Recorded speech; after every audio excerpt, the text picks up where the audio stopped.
Hello বন্ধুরা, everyday study চ্যানেলে তোমাদেরকে সবাইকে স্বাগত জানাই। তো আজকে আমরা যে প্র্যাকটিস সেট নাম্বার 12 নিয়ে চলে এসেছি। এই প্র্যাকটিস সেট নাম্বার 12 বেসিক্যালি তোমাদের ম্যাথস বা অ্যাপটিটিউড নিয়ে হবে।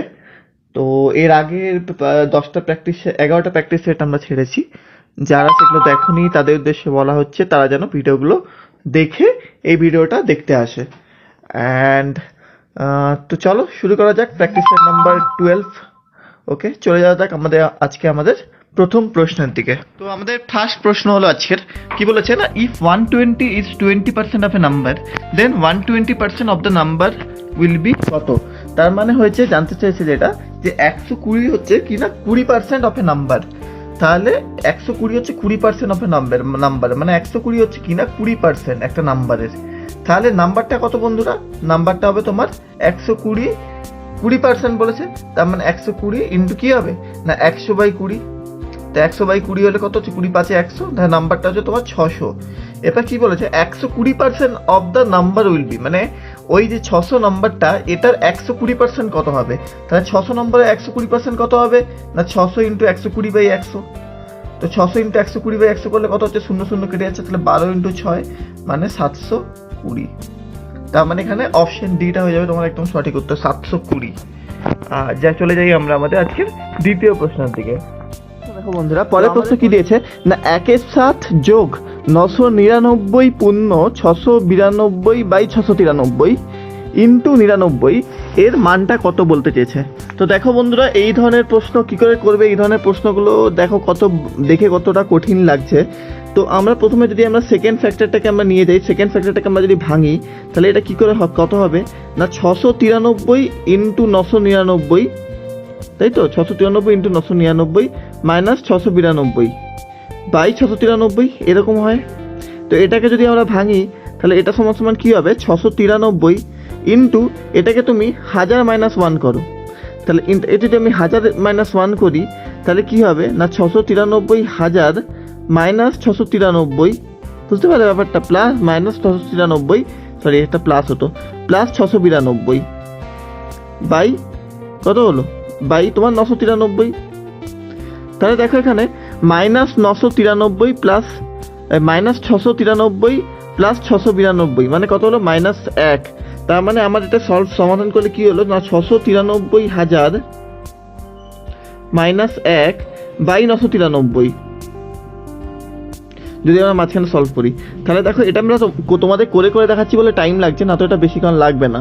তো 693,000 থেকে 1 বিয়োগ করলে কত হচ্ছে না 9, 1 9, তারপর 1 9 9 2 6 9 2 9 9 9 বাই তোমার কত হচ্ছে 693। এরপর এটাকে দেখো তুমি কাটাকুটি যে 99 দিয়ে করো, তাহলে কত পাবে, 99 দিয়ে কাটাকুটি করলে 99 7 693, তাহলে 7 কমন যদি নাও, তাহলে তোমার কি পড়ে থাকছে না এখানে 7 তোমার থাকবে, আর 692 999 প্লাস 1, তার মানে কি হচ্ছে, সে আলটিমেটলি 693,000 বাই 7। এটা যদি সমাধান করে কত হচ্ছে, 7 9 63, 6 63, 7 9 63, 99,000। তার মানে তোমার অপশন ডিটা হয়ে যাবে একদম সঠিক উত্তর, 99,000। অর্থাৎ দেখো কত বড় একটা প্রশ্ন আমরা কত শর্ট ট্রিকের মাধ্যমে তোমাদের দেখালাম। এরকমভাবেই তোমাদের কোশ্চেনগুলো সলভ করতে হবে। তো এটা খুবই ভালো প্রশ্ন ছিল বন্ধুরা, খুবই ভালোভাবে তোমরা আবার রিমাইন্ড করে দেখতে পারো যদি বুঝতে না পারো ব্যাপারটা। ঠিক আছে, তো এগিয়ে যাওয়া যাক আমাদের নেক্সট প্রশ্নের দিকে। তো আমাদের পরের প্রশ্ন কি বলেছে না, এ রিডাকশন মানে 10% price of a commodity enables a person to buy 25 kg more at 225। মানে হচ্ছে যে কোনো একটা জিনিসের দাম 10% কমেছে, তো 10% কমে কি হলো না সে 25 কেজি বেশি কিনতে পারলো কত টাকা দিয়ে না 225 টাকা দিয়ে, 25 কেজি বেশি কিনতে পারলো 225 টাকা দিয়ে। তাহলে original price of the commodity, তাহলে বস্তুটার অ্যাকচুয়াল দাম কি কত হবে। তো দুভাবে সলভ করতে পারবে বন্ধুরা, একটা অপশন টেস্ট, একটা নর্মাল। তো নর্মালটা দেখে দিই, 25 কেজি 225 টাকায় কিনতে পারছে, তাহলে 1 কেজি এক্সট্রা কত টাকায় কিনতে পারবে না 9 টাকায়। 1 কেজি এক্সট্রা কত টাকায় কিনতে পারবে না 9 টাকায়। 25 কেজি যদি 225 টাকায় কিনতে পারে, তো 1 কেজি এক্সট্রা কত টাকায় কিনতে পারবে 9 টাকায়। 10% প্রাইস কম করার পরে 9 টাকা, তাই 10% প্রাইস বাড়ানোর পরে কত হচ্ছে না 9 গুণিত 10 মানে 10% প্রাইস কম করানোর পরে কত হচ্ছে, মানে তোমার হচ্ছে 10% প্রাইস কম করার পর, মানে এটা 9 এটা 0.9 হয়ে যাবে, যেহেতু এটা পার্সেন্টেজে আছে। 10% প্রাইস কম করার পরে কী হবে না, এটার সঙ্গে আমি 10% বাড়ানোর পরে এটা হচ্ছে, তার মানে যদি 100 থাকে, মানে 1 থাকে, সেটা যদি 0.9 হয় তবে 10% ডিসকাউন্ট হচ্ছে, তার মানে অপশন হয়ে যাবে এখানে 1। আর যদি আমরা অপশন টেস্টে দেখাই, তাহলে কি না, যদি 1 হয়, দেখো তাহলে কি না, যদি বস্তুটার দাম 1 হয় প্রথমে, তাহলে প্রথমে সে কতগুলো বস্তু কিনতে পারতো 225 টাকাতে, না 225 টাকাতে 225 টাকায় কিনতে পারতো।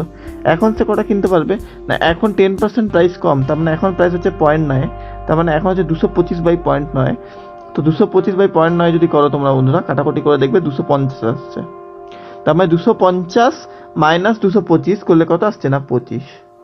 তার মানে অপশন ডিটা হয়ে যাবে সঠিক উত্তর। তো অ্যান্সার টেস্ট করেই করা সব থেকে বেটার এই ধরনের প্রশ্নগুলো। তো অপশন ডি হয়ে যাবে তোমাদের একদম সঠিক উত্তর। এগিয়ে যাওয়া যাক আমাদের 4 নম্বর প্রশ্নের দিকে। তো আমাদের পরবর্তী প্রশ্ন কি বলেছে না, ওয়ান লিকুইড কন্টেন্ট 20% ওয়াটার, মানে প্রথম লিকুইডটা কত কন্টেন্ট করে 20% ওয়াটার, মানে জল কত তোমার না 1/5, আর সেকেন্ড লিকুইডটা আর জল 1/5, আর তোমার অন্য কিছু যেটা সেটা 4/5, আর সেকেন্ড লিকুইডটা কত না কন্টেন্ট 35% ওয়াটার। তা 35% ওয়াটার মানে কি হয় বন্ধুরা, 35/100 মানে হচ্ছে 7/20 water. If a glass is field 10 parts of first liquid and 4 parts of second liquid, যদি একটি glass 10 part of first liquid, তাহলে 10 part of first liquid 10 part first liquid নেয় আর 4 পার্ট সেকেন্ড লিকুইড নেয়, তাহলে ওয়াটার কত হবে মিক্সচারটাতে।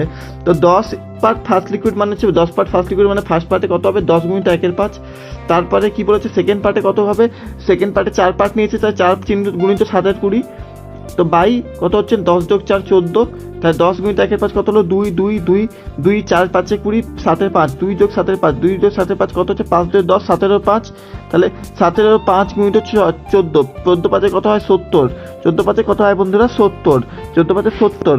এবার যেহেতু পার্সেন্টেজে বের করতে হবে, তার মানে আমি দুটো শূন্য যোগ করে দিলাম, তাহলে 1700/70, একটা শূন্য কেটে দিলাম, তাহলে কত হলো 170/7, তাহলে 170/7% হয়ে গেল সঠিক উত্তর। অর্থাৎ অপশন বি হয়ে যাবে তোমাদের একদম সঠিক উত্তর, অপশন বি হয়ে যাবে সঠিক উত্তর। এগিয়ে যাওয়া যায় 5 নম্বর প্রশ্নের দিকে। তো চলে এসেছি আমরা কি বলেছি বন্ধুরা, the Mohan sold his watch at 10% loss, তার মানে মোহন 10% লসে একটা ঘড়ি বিক্রি করেছে। যদি if he sold 45 rupees more then he would have made 5% profit, যদি সে 45 টাকায় বেশি বিক্রি করতে পারতো তাহলে সে 5% প্রফিট বেশি করতে পারতো। Then the selling price of the watch how much, মানে সেলিং প্রাইসটা কত জানতে চেয়েছে। তার মানে এটা দেখো কত সোজাভাবে হবে, তাহলে মোহন এখন কত পার্সেন্টে বিক্রি করে না 10% লসে বিক্রি করে, তাই তো, তার মানে 10% লস। এরপরে মোহনকে কতটা বিক্রি করতে হতো না 5% প্রফিটে যদি মোহন বিক্রি করে, তাহলে 10% লস আর 5% প্রফিট, পার্থক্যটা কত বন্ধুরা 15%, কারণ 10% লস -10 আর 5% প্রফিট +5, তাহলে 15% কত হচ্ছে 45 টাকা, মানে যদি সে 15% বেশিতে বিক্রি করতো 45 টাকা, তাহলে 1% কত 100% কত, তাহলে 100% কত হয়ে যাবে 1% হচ্ছে 3 হয়ে যাবে, তাহলে 100% কত হয়ে যাবে 300 টাকা, তার মানে জিনিসটা সেলিং প্রাইস হয়ে যাবে 300 টাকা, সেলিং প্রাইস হয়ে যাবে 300 টাকা, 300 টাকা হবে সেলিং প্রাইস। তার মানে যদি সে 300 টাকায় ঘড়িটা কিনে মানে ঘড়িটা বিক্রি করে থাকে তবেই এটা পসিবল হবে। এটাকে তুমি ব্যাক ক্যালকুলেশনও করতে পারো, যদি 300 টাকা অ্যান্সার ধরো তাহলে দেখো 300 টাকায় 10% লস মানে এখন বিক্রি করেছে 270 টাকায়, আর 5% প্রফিট মানে তাকে বিক্রি করতে হবে 315 টাকায়, তাহলে তুমি ডিফারেন্স দেখো তোমার ঠিক 45 চলে আসবে। তাহলে দুভাবে অঙ্কটা সলভ করা যায়, অপশন টেস্টেও এই টেস্টেও, তোমাদের যেটা ফ্লেক্সিবল তোমরা সেটা করতে পারো। এগিয়ে যাওয়া যাক আমাদের পরের প্রশ্নের দিকে। চলে এসেছি আমরা আমাদের 6 নম্বর প্রশ্ন নিয়ে, সরি এটা 6 নম্বর হবে তোমার। আর 6 নম্বর প্রশ্নে চলে এসেছি, successive discount of 30% and 20% equivalent to a single discount of কত, মানে দুবার পরপর ধরো একটা জিনিসের উপর ডিসকাউন্ট দিয়ে দেওয়া হলো, তাহলে জিনিসটার সিঙ্গেল যদি আমি একবারই ডিসকাউন্ট দিই তাহলে কত হবে বন্ধুরা। যদি এরকম দেয় দুবার পরপর ডিসকাউন্ট দেয়, তাহলে তার ফর্মুলাটা হচ্ছে সিঙ্গেল ডিসকাউন্টে কি না A + B, আর যদি ডিসকাউন্ট হয় তাহলে -AB/100, আর যদি এটা যদি প্রফিট হয় তাহলে A + B + AB/100 হতো।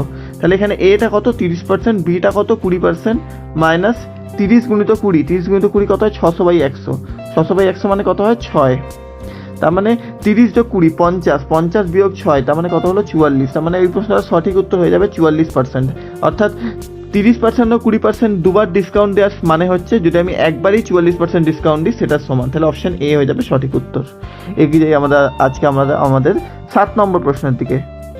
নম্বর প্রশ্ন নিয়ে চলে 7 নম্বর প্রশ্ন কি বলেছে, এক্স বাই ওয়াই কত বলে দিয়েছে 3/4, এক্স বাই ওয়াই মানে হচ্ছে 3/4, আর ওয়াই বাই জেড কত বলেছে না ওয়াই বাই জেড বলেছে তোমার 3/4, ওয়াই বাই জেডও বলে দিয়েছে 3/4। তাহলে এই দুটোকে আমাকে প্রথমে সমান করতে হবে ওয়াইটাকে, তাহলে ওয়াইটাকে 4 দিয়ে গুণ করবো, এটাকে 3 দিয়ে গুণ করবো, এটাকেও 3 দিয়ে গুণ করবো, এটাকেও 3 দিয়ে গুণ করবো, তাহলে কত হচ্ছে 9/12 আর 12/16। তার মানে a is to b, a plus b plus সিটা কত হচ্ছে 9, 12, 16। এরপরে কি বলেছে, তাহলে x plus y plus z by 3z এর মান করো, তাহলে x plus y plus z কত হবে 9 plus 12 plus 16 by 3z, 3 into z মানে 16 3 48, 16 দিয়ে 32, 16 3 48, তাহলে 16 যোগ 12 28, 28 যোগ 9 কত হচ্ছে 28 যোগ 9 হচ্ছে 37, আর 37 বাই 48, অর্থাৎ 37 বা 48, অর্থাৎ অপশন বিটা হয়ে যাবে তোমার একদম সঠিক উত্তর। চলে যাই আমরা আমাদের আজকের 8 নম্বর প্রশ্নের দিকে। তো বন্ধুরা আমরা আমাদের পরের প্রশ্ন নিয়ে এসেছি। পরের প্রশ্ন কি বলছে না, the average of A and B 20 years, তার মানে average of A and B কত বলে দিয়েছে 20 ইয়ার্স, তার মানে এ প্লাস বি এর মোট কত হবে 40 বছর। তো এইগুলো তোমরা অপশন টেস্টে করতে পারো, বাট আমরা তোমাকে কীরকমভাবে মেন করতে হয় সেরকমভাবে দেখাচ্ছি, তোমাদের তাড়াতাড়ি হবে। তাহলে এ অ্যান্ড বি এর এভারেজ যদি 20 বছর হয়, তাহলে এ আর বি এর মোট হয়ে যাবে 40 বছর। If A is replaced by C then it is 19 years, তার মানে A is replaced by C মানে বি আর সি আছে, তাহলে বি আর সি এর কত হচ্ছে 19 বছর হচ্ছে গড়, তাহলে বি আর সি এর মোট কত হবে না বি আর সি এর মোট হয়ে যাবে তোমার 38 বছর। আর কি বলেছে, তারপর বলেছে the average of C and A age is 21 years, মানে সি আর এজ এর হচ্ছে গড় হচ্ছে 21, তাহলে সি আর এর মোট কত হয়ে যাবে না 42 বছর। তাহলে দেখো বন্ধুরা, যদি আমরা তাহলে এ বি সি তিনজনের বয়স জানতে চেয়েছে, তোমরা অপশন টেস্ট করে করতে পারো, বাট তোমাদেরকে আমি যেরকমভাবে শেখাবো সেটা হচ্ছে তোমরা এগুলোকে যোগ করে নাও, যোগ করে নিলে কত হচ্ছে 2 ইন্টু এ প্লাস বি প্লাস সি করলে কত হচ্ছে দেখো 120, তাহলে এ প্লাস বি প্লাস সি কত হচ্ছে 60, এ প্লাস বি প্লাস সি হচ্ছে 60, তাহলে এইটা থেকে এ প্লাস বি প্লাস সি থেকে যদি এইটা বিয়োগ করো তাহলে তুমি কীভাবে সি পেয়ে যাবে, তাহলে সি কত হচ্ছে সি হচ্ছে 20, সি 20, এটা থেকে যদি আমি এটা বিয়োগ করি তাহলে আমি এ পাবো, এ কত হচ্ছে এ হচ্ছে 22, আর বি কত হচ্ছে এখান থেকে এটা বিয়োগ করলে মানে বি হচ্ছে 18, তার মানে 22, 18, 20, 22, 18, 20 হয়ে যাবে সঠিক উত্তর, 22, 18, 20 দেখো কোনটা আছে অপশন এ, অর্থাৎ অপশন এ হয়ে যাবে তোমার একদম সঠিক উত্তর। এগিয়ে যাক আমাদের পরবর্তী 9 নম্বর প্রশ্নের দিকে। তো আমাদের দেখো, যদি cube root a equal to cube root 26 plus cube root 63 plus cube root 7 হয়, দেন এর মান কত হবে। তাহলে এটা দেখো, যদি আমরা এটাকে সমাধান করি তাহলে কত পাবো, কিউব রুট 26, তো আমরা জানি কিউব রুট 7 মানে হচ্ছে কিউব রুট তিনের 3 3 9 3 27, তার মানে কিউব রুট 27 মানে হচ্ছে 3, তার মানে আমরা জাস্ট অ্যাপ্রক্সিমেটলি লিখছিলাম 3, এবার 4-এর কিউব মানে 64, তার মানে 4-এর থেকেও একটু কম, এটা 3-এর থেকে একটু কম, 7-এর হোল কিউব মানে হচ্ছে 7 মানে হচ্ছে 2, 2-এর হোল কিউবের থেকে একটু কম, তাহলে 9, তাই তো 4 5 6 7 9,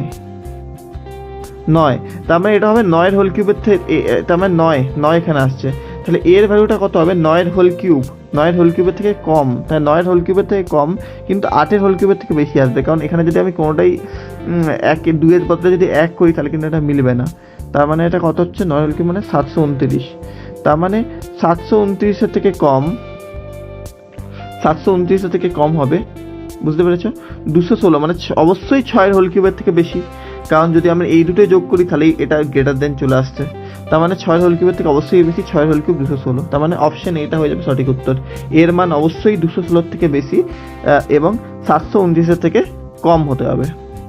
চলো আজকে আমাদের লাস্ট প্রশ্নের দিকে আমরা এগিয়ে যাই। তো বন্ধুরা চলে এসেছি প্রশ্ন নিয়ে, কি বলেছে না, 2 ট্রেনস অফ সেম লেন্থ, মানে দুটো ট্রেনের দৈর্ঘ্য সেম এবং তারা একই ডিরেকশনে রান করে, রানিং ইন সেম ডিরেকশন মানে একই ডিরেকশনে রান করে, স্পিড বলে দিচ্ছে 60 কিলোমিটার বাই আওয়ার আর হচ্ছে 90 kilometre by hour, 60 kilometre by hour আর হচ্ছে 90 কিলোমিটার বাই আওয়ার। আর কি বলেছে, the latter completely cross the first train in 30 second, তার মানে সেকেন্ড ট্রেনটা যেহেতু দৈর্ঘ্য বেশি তার মানে ওটা অবশ্যই ফার্স্ট ট্রেনকে ক্রস করবে, সেটা বলে দিয়েছে 30 সেকেন্ড, তাহলে ইচ ট্রেনের দৈর্ঘ্য কত। তো এরকম অঙ্কে দেখবে বন্ধুরা যে সবসময় ইউনিটটাকে আগে ঠিক করে নেবে, 30 সেকেন্ড, একটা জিনিস মনে রাখবে মিটারের সঙ্গে সেকেন্ড ইউনিটটা যাবে, কিলোমিটারের সঙ্গে আওয়ার ইউনিট যাবে, যেহেতু এটা সেকেন্ডে বলে দিয়েছে তাই আমি কিলোমিটার বাই আওয়ারগুলোকে মিটার বাই সেকেন্ডে করে নেবো, তাহলে 60 কিলোমিটার বাই আওয়ার এটাকে মিটার বাই সেকেন্ডে করতে গেলে কি করতে হয় না 5-এর 18 দিয়ে গুণ করতে হয়, তোমাদেরকে আমরা আগে বলেছি, তাহলে কি হবে 9 যদি আমি 6 3-এ করি, 6 3 18, 6 10 60, তাহলে 50/3, এটাকেও যদি করি 90 গুণিত 5-এর 18 যদি করি তাহলে এটা কত হচ্ছে 18×5 মানে এটা হচ্ছে 25। তাহলে একটা ট্রেনের গতিবেগ হলো 25 মিটার/সেকেন্ড, একটা ট্রেনের গতিবেগ হলো কত না 50/3 মিটার/সেকেন্ড। এবার যেহেতু এরা প্যারালালে যাচ্ছে তাই কি হবে না এই যে স্পিডগুলো সেগুলো তোমাদের বিয়োগ করতে হবে। যদি এরা দুটো ডিফারেন্ট ডিরেকশনে যেত, ডিফারেন্ট ডিরেকশনে মানে একটা যদি ধরো নর্থের দিকে যেত একটা সাউথের দিকে যেত, তাহলে কি হতো না তোমাকে স্পিডগুলো যোগ করতে হতো। বাট এখানে দুজন সেম ডিরেকশনে যাচ্ছে, তাহলে তোমাকে স্পিডটা কী করতে হবে না বিয়োগ করতে হবে। তাহলে 25 বিয়োগ 50/3 যদি আমি করি, 3 25 75 - 25/3 সমান সমান কত হচ্ছে 25/3। তাহলে 25/3 মানে 1 সেকেন্ড মানে 25/3 মিটার/সেকেন্ড এই ডিস্টেন্সটা বেশি যাবে। এবার এটা টোটাল করতে গেলে কত সময় লেগেছে না 30 সেকেন্ড তার লেগেছে। টোটাল 1 সেকেন্ডে সে 25/3 মিটার যাচ্ছে, তাহলে 30 সেকেন্ড যেহেতু টোটাল টাইম লেগেছে তাই 30 দিয়ে মাল্টিপ্লাই করলাম, 3 × 10 = 30, 250 সেকেন্ড। এবার বন্ধুরা 250 সেকেন্ড মানে হচ্ছে এই 250 সেকেন্ডে দ্বিতীয় যে ট্রেনটা সেটা নিজের দৈর্ঘ্য অতিক্রম করেছে প্লাস প্রথম ট্রেনটা দৈর্ঘ্য অতিক্রম করেছে। তা এবার দুটো ট্রেনের দৈর্ঘ্য কী বলে দিয়েছে না সমান। তাহলে 250কে কী করবে না দুটো ট্রেনের দৈর্ঘ্য যেহেতু সমান তাই 250/2 করে দিলাম, তার মানে 125। অর্থাৎ তোমার 125 অপশন এ হয়ে যাবে তোমার একদম সঠিক উত্তর, অপশন এ। হ্যাঁ, অপশন এ 125 হয়ে যাবে সঠিক উত্তর। তো আজকে আমরা এই নিয়ে আমরা 10টা প্রশ্ন শেষ করলাম। আমরা পরবর্তীকালে আরও 10টা করে নতুন কোশ্চেন নিয়ে তোমাদের সামনে আসবো। আমাদের ভিডিও যদি তোমাদের ভালো লেগে থাকে অবশ্যই লাইক করো, সাবস্ক্রাইব করো এবং শেয়ার করো বন্ধুদের মধ্যে, এবং খুব ভালোভাবে পড়াশোনা করো। So thanks for watching and wish you a good happy learning. Bye by.